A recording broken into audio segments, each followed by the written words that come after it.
Scattano i playoff nel girone A di promozione siciliana e l'Aragona, una settimana dopo la beffa contro l'Alcamo, si ritrova ad affrontare il Gemini, che da quinta della classe ha bisogno di un'impresa per provare a proseguire la corsa che varrebbe un posto in eccellenza. Si comincia con le immagini prodotte da Giuseppe Montalbano, con il primo tentativo per i padroni di casa da questo calcio d'angolo, il colpo di testa, la palla che sorvola la traversa, poi un erroraccio da parte della difesa dell'Aragona, spalanca la porta a Lucera, il quale sbatte sull'estremo difensore di casa. Poi sul proseguo dell'azione c'è un fallo su Colle, il direttore di gara ravvisa gli estremi per un calcio di punizione, battuto ancora dall'ex giocatore di Palermo e Don Carlo Misilmeri, la palla che sbatte sulla barriera. Poi è Genova che lavora bene questo pallone per una conclusione con la sfera che sorvola ancora una volta la traversa, poi si scatena a sinistra Ansumana Colley che ubriaca gli avversari, cross al centro e non poteva che essere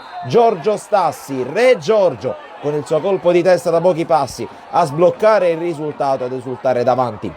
ai tifosi delle Gemini. Poi ancora Stassi che avvia l'azione con questo esterno delizioso a innescare la corsa di Raimondo Lucera, il quale poi scarica indietro ancora per Stassi che prova a liberarsi per la conclusione di destro, conclusione che arriva, viene bloccata in due tempi dall'estremo difensore dell'Aragona. Aragona che prova a reagire ancora sulle sponde, sulla spinta di Genova, il quale arma i piedi dei compagni ancora una volta. Questa volta Piraneo si viene neutralizzato da De Miere con la sua conclusione. In avvio di secondo tempo questa nuova opportunità da calcio piazzato per il Gemini, poi è bravo a districarsi e a respingere De Miere sul primo tentativo della ripresa da parte dell'Aragona, che qui protesta per il contatto tra Antona e Genova. Per il direttore di gara non c'è nulla se non calcio d'angolo, insiste ancora la squadra di Mister Giordano, colpo di testa, miracolo di De Miere, e poi Piraneo non riesce con il tapin da pochi passi. Allora il Gemini, una volta hanno usato il pericolo, torna a giocare ancora una volta sulla scia e sulla spinta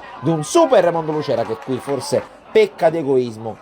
Il portiere dell'Aragona salva la sua squadra, poi ancora una volta Ansumana Colley approfitta di un errore della difesa dell'Aragona, ci vuole l'intervento ancora una volta del portiere di casa a sventare la minaccia. Poi bella azione, Lucera, velo di Stassi, conclusione di Colley, altra parata. Gemini che dà l'impressione di poter chiudere la partita da un momento all'altro, però torna a farsi pericoloso l'Aragona con questa conclusione che si perde fuori, ma poi all'improvviso il miracolo, il gesto tecnico stupendo, la parabola vincente, ancora Re Giorgio Stassi per il gol dello 0-2 che ammutolisce il Totorusso e che di fatto porta il Gemini alla finale playoff del girone A di promozione contro il Valderice, che a sua volta ha espugnato il campo del Marineo nel finale. Un paio di opportunità importanti anche per Perrone, la prima con la palla che viene respinta dal Legno, poi il cost to cost del numero 14 che poi si presenta aperto col portiere, riesce anche a dribblarlo ma non riesce a calciare e a tentare la sorte per l'eventuale 0-3,